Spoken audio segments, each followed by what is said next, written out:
So here's an update a week after-ish, finding out that I do have ADHD.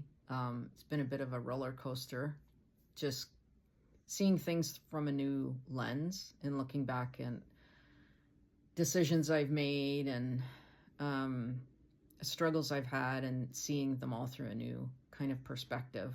And hearing things, learning things, because I'm now diving into learning more about ADHD and how it shows up in women, and finding out that so many women are misdiagnosed as having depression and anxiety when it was actually ADHD. And I was certainly diagnosed with both of those. Anxiety is and goes along with ADHD from what I'm understanding, because you spend so much time ruminating about all the things that you're doing wrong or that are wrong about you, which leads to anxiety because you feel like you're not doing things right, or you're missing something, or, you're lazy. Or one of my biggest awarenesses to come out of this is that I'm a highly intelligent, capable woman, but I felt lazy and stupid so much of the time because I lacked the motivation and I lacked the focus and couldn't get my shit together with certain things.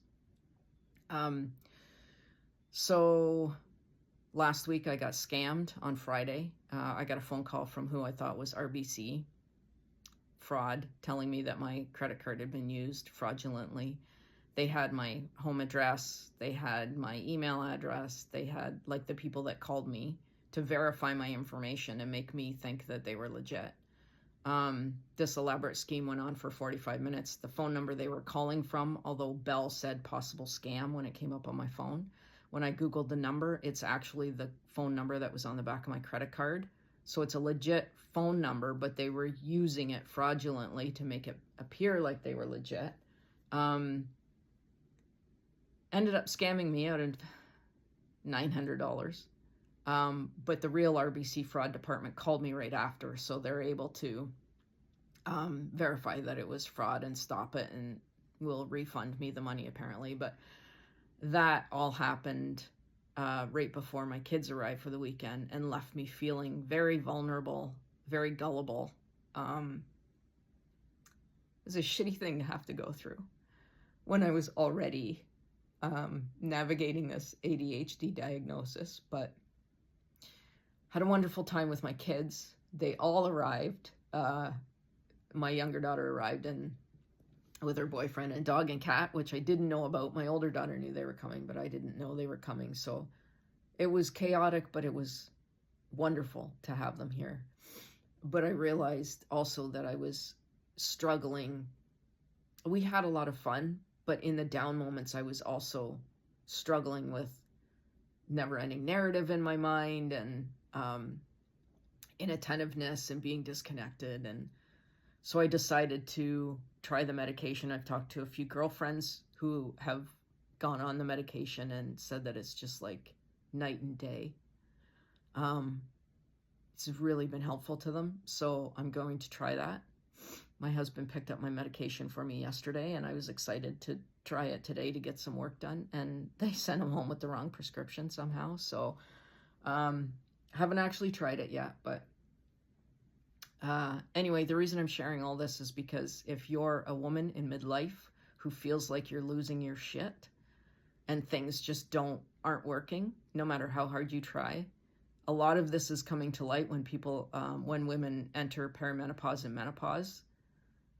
For me, I'm postmenopause, so this is coming after the fact, but it's because I started slowing down in my life. And as I slowed down and stopped trying to do so much all the time and pushing myself so hard, I began to see all of the ways in which I was overcompensating and struggling with other issues that I hadn't realized were there before. But I knew they weren't depression. I had said to my husband and then the nurse practitioner, I know what depression is. I battled it all my life. This is not depression. This is something else. So that might be a clue for you if you're in this situation as well. But I found a therapist who specializes in ADHD, and I had my first session with her this morning, psychotherapist. So that was a good conversation, helped me to recognize some healthy supports and ways to help myself. And I like having that accountability and that support as well. So just sharing my journey. I know that there's so many women out there that have either not been diagnosed or been misdiagnosed with depression and anxiety. And because this looks very different in women than it looks in men, you don't see the hyperactivity, you don't see the outward signs you see in men and boys. In women, this is internal. A lot of this is internal. Like the overactivity and fidgeting, and I fidget, but for me, for women, a lot of it is internal. Like it's the overactive brain. It's the internal overactivity that you don't see, which is one of the reasons it goes undiagnosed and unrecognized. We turn it against ourselves because we can't figure out what's wrong with us and why we can't just be happy and why life just isn't easier. So I will continue to share my journey in hopes that it helps somebody else. And I've already collected many resources. And if anything, resonates with you, feel free to reach out, because I'm all about helping women and people. You don't have to be women, but just because it's so different for women, helping people understand that it's not you. It's not you. You're not broken. It's not your fault. It's not hopeless. And we will figure this out together because we are strong, capable people. I had a very good friend reach out to me, a guy, and share with me that his wife had clued into the fact that he's got ADHD, and she's researching and helping him sort out ways to help himself. But he said that, it's a superpower. If you can figure out how to use it, it really is a superpower. So I'm excited for when I get to that point where I see it's a superpower. And thank you to everybody who's already reached out to me and connected, because your messages have been very helpful, and sharing resources and experiences has been very helpful. So I'm just looking to do the same.